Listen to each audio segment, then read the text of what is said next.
ব্রাহ্মণপাড়ায় এইচএসসিতে ব্যাপক ধস, পাশের হার 44.92%।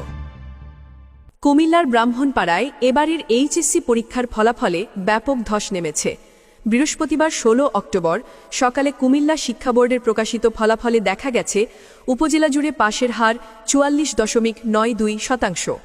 এবছর ব্রাহ্মণপাড়া উপজেলা থেকে মোট 1654 জন শিক্ষার্থী পরীক্ষায় অংশ নেয়। এর মধ্যে পাশ করেছে মাত্র 743 জন এবং জিপিএ 5 অর্জন করেছে 16 জন। কলেজ ভিত্তিক ফলাফলে দেখা যায় সাহেবাবাদ ডিগ্রি কলেজ থেকে 153 জন পরীক্ষার্থী অংশ নিয়ে পাশ করেছে 15 জন। আমির হোসেন জোবেদা ডিগ্রি কলেজের 176 জন পরীক্ষার্থীর মধ্যে পাশ করেছে 40 জন এবং জিপিএ 5 পেয়েছে 1 জন।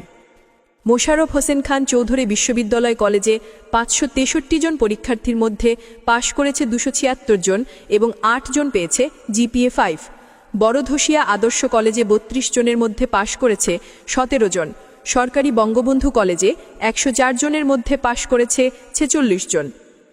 শশীধল আলহাজ মোহাম্মদ আবু তাহের কলেজে 354 জন শিক্ষার্থীর মধ্যে পাশ করেছে 210 জন এবং জিপিএ 5 পেয়েছে 4 জন। আব্দুল মতিন খসরু মহিলা কলেজে 50 জনের মধ্যে পাশ করেছে 17 জন। গোপালনগর আদর্শ কলেজে 47 জনের মধ্যে পাশ করেছে 12 জন। আছাদনগর আব্দুল মতিন খসরু কলেজে 40 জন পরীক্ষার্থীর মধ্যে পাশ করেছে 24 জন। অধ্যক্ষ আব্দুল মজিদ দেওয়ান কলেজে 15 জনের মধ্যে পাশ করেছে 4 জন। চান্দলা কেবে হাইস্কুল অ্যান্ড কলেজে 106 জন পরীক্ষার্থীর মধ্যে পাশ করেছে 77 জন এবং জিপিএ 5 পেয়েছে 3 জন।